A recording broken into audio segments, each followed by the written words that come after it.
All right, page 7. This is still 9.2. We have radians and degrees. This is really two different ways to measure angles. We know what degrees look like, but now radians is a little different.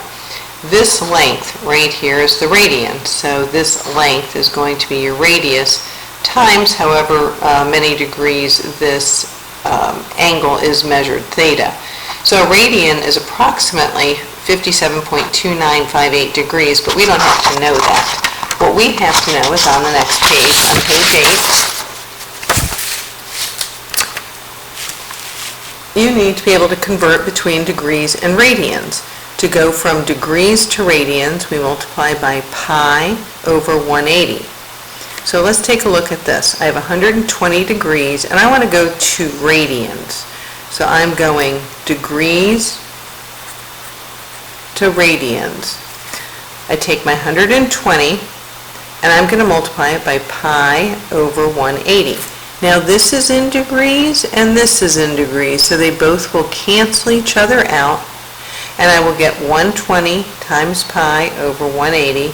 120 over 180 simplifies to 2 pi over 3. Whenever we see a measurement with a pi in it, it's going to be radians. Now to go from radians to degrees, I'm going to multiply by 180 over pi.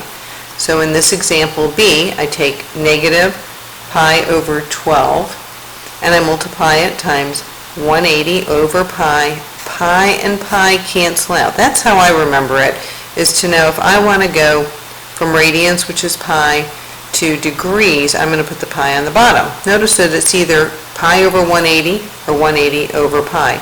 So multiply straight across a fraction on the top and the bottom. I get negative 180 over 12, which is negative 15 degrees. Now when you go to convert these on your own, I'm going degrees to radians, so I multiply by pi over 180, and that evaluates to 3 pi over 4. Negative 40 degrees, I'm going to go to radians, so I multiply by pi over 180, and I get negative 40 pi over 180, which simplifies to negative 2 pi over 9. Then I get 5 pi over 4. I'm going to multiply by 180 over pi. These pi's cancel out.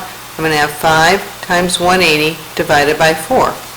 Then I have negative 6.28, but it doesn't tell me what it is. This is actually going to be, because it does not have the degree sign, it is going to be in radians. So I multiply that times 180 over pi, and I get negative 359 degrees. Now on all of these, notice how we leave the pi in our answer, except for this example. Now if I want to simplify this on this calculator here, I promise I'll find my other calculator, I can do the numerator denominator. I can say 5 times 180 on the top, and then on the denominator I'm going to put a 4. I already know pi's have canceled out, so this simplifies it to me for 225, and I know it's in degrees. At the bottom of the page, we're going to look at arc length and area of a sector. So arc length, this is the arc length around the edge of the circle. This is a sector. So we're looking at like a piece of pizza. So on pizza, the arc length is going to be your crust. This sector is going to be the good stuff. Although I do like the crust as well. Here are two formulas that you need to be familiar with. To calculate the arc length, I take my radius times pi. But look at this right here. This is really important. Pi has to be measured in radians. That's a common mistake that we don't want to make. The area is 1/2 times the radius squared times theta, and theta also has to be in radians. So when I want to find the arc length of this example with this softball field, okay, I know my radius is 200. This central angle, this angle right here is 90 degrees. When I go to convert that to radians, it's pi over 2. And you should remember that from your unit circle your unit circle right here, this is pi over 2, or it's 90 degrees. So my arc length is going to be, here's the formula, radius times theta, so radius is 200, theta is pi over 2 because it must be in radians, then that is 100 pi. But nobody's going to say my outer sector length or arc length, my outer arc length is 100 pi.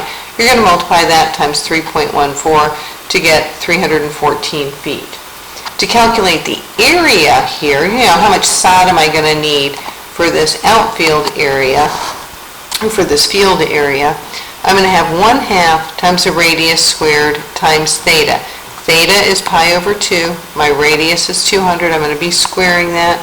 I'm going to multiply that times 1/2, and I just put that all in my calculator, and I get 31,416 feet squared. Make sure you're squaring it. Notice the units on the above example and this example here. And now we're at the chapter review. So the chapter review answer key is already posted on Blackboard. Try this on your own, take a look at the answers, and then come back and check the next video.